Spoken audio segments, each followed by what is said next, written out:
The 5 reasons the narcissist devalues you. You may be familiar with the fact that one day you are cock of the walk and the next day you are a feather duster. You are atop the pedestal and in a flash you have been thrown from it, and you are lying in the dust as we stand over you, berating you. The sudden switch from hero to zero, from princess to pauper, from good person to bad person, is perhaps the most confusing, bewildering and upsetting part of our behaviour. People cannot comprehend why they are being fated as the love of our life on Monday, and then by Tuesday they are the devil incarnate. It is something which causes, and of course we want this, victims of our nefarious behaviour to cling to us in order to get an answer, to receive an explanation, and some kind of reasoning which will allow them to make sense of what has happened. Of course, they are unlikely to accept it. The emotional hold of the seduction and the golden period prevents acceptance of this sudden fall from grace for a considerable period of time. But if you are able to understand why it happened, you are able to move yourself forward with greater speed than you would otherwise.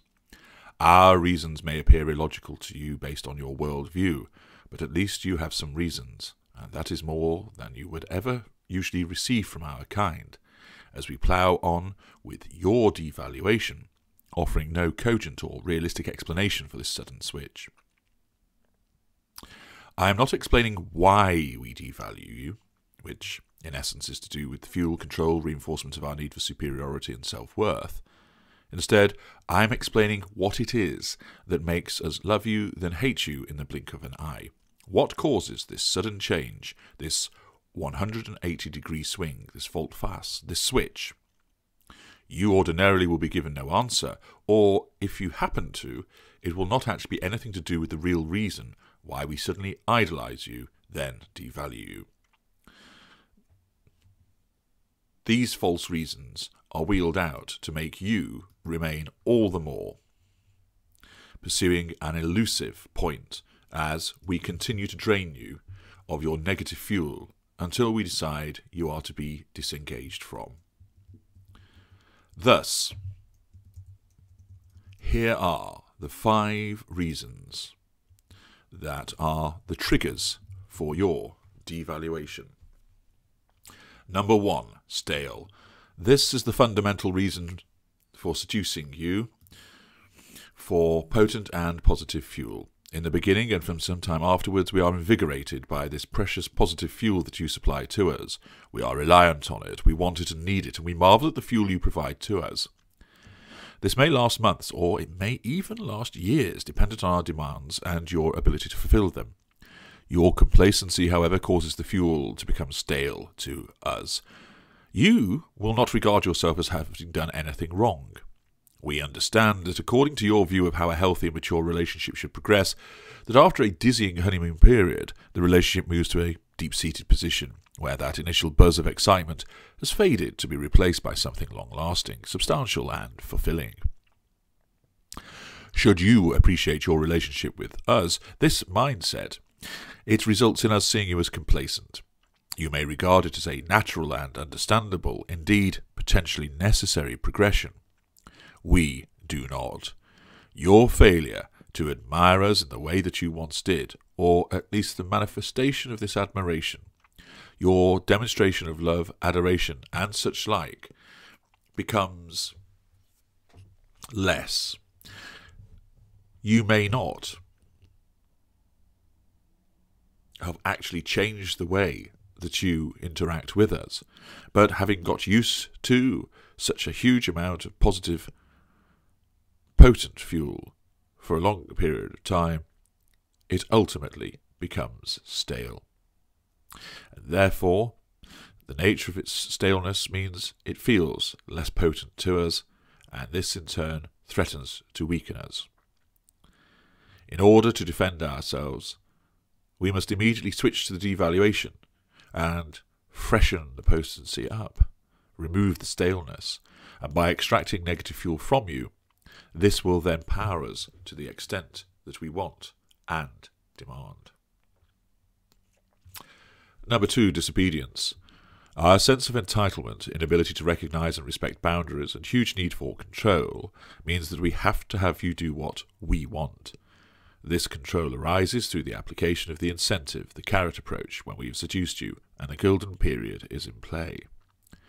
Through the application of wonderful and loving behaviour, we cause you to do what we want by providing fuel and carrying out our wishes. You provide us with residual benefits and character traits also. By delighting you, you want to please us in return. It is a beneficial transaction. We provide you with the apparent love that you desire, and you respond by complying with our requirements. When you stop submitting to this benign control, then we will switch and commence the devaluation.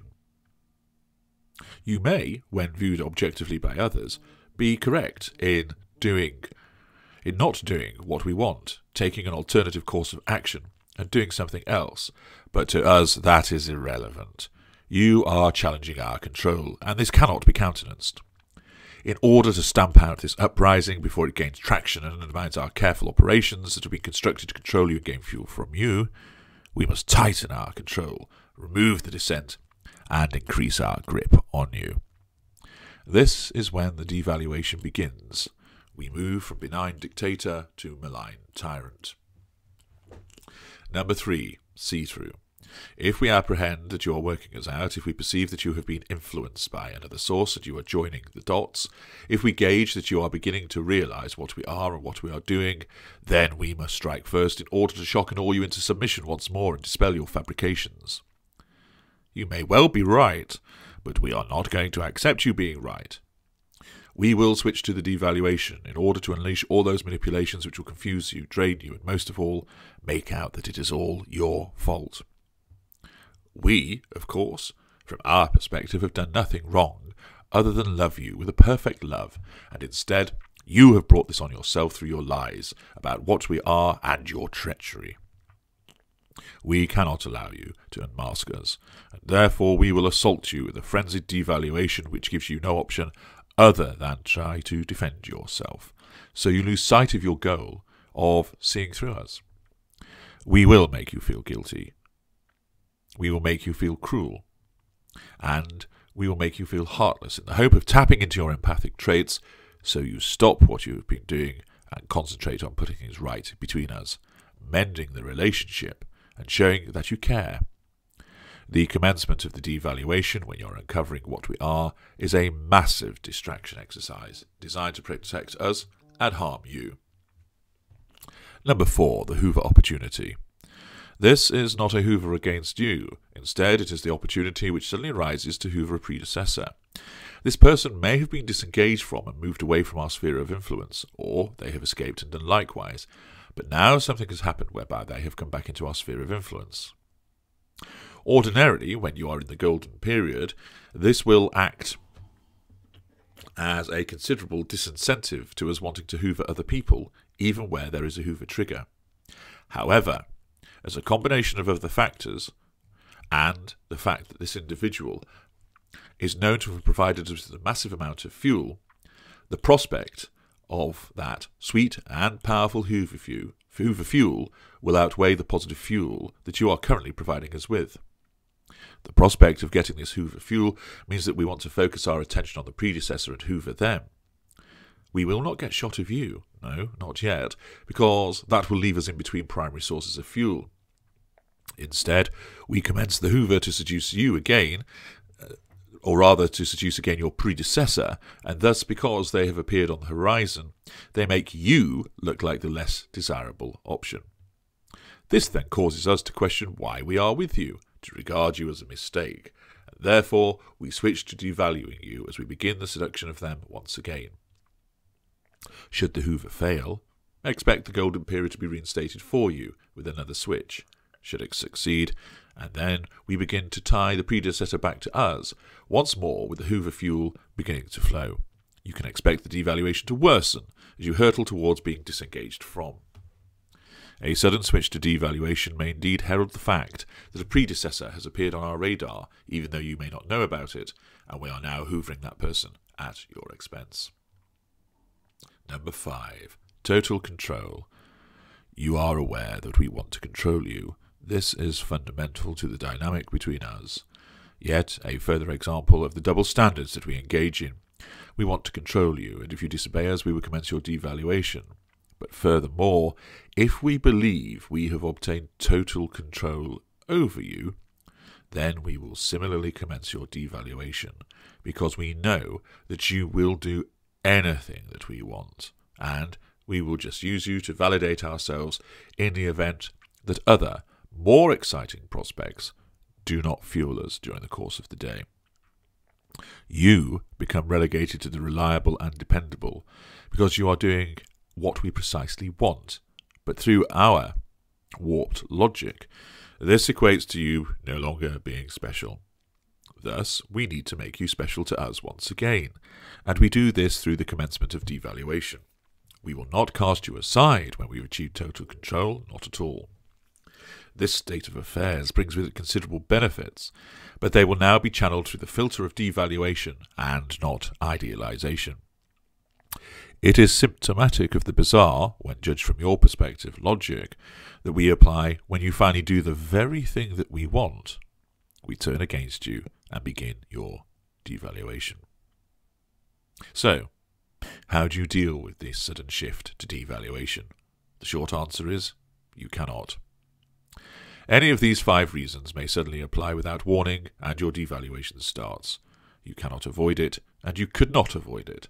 You actually did nothing wrong, but you did everything wrong from our worldview. There is nothing you can do to avoid this happening, because once this trigger happens, the devaluation will follow.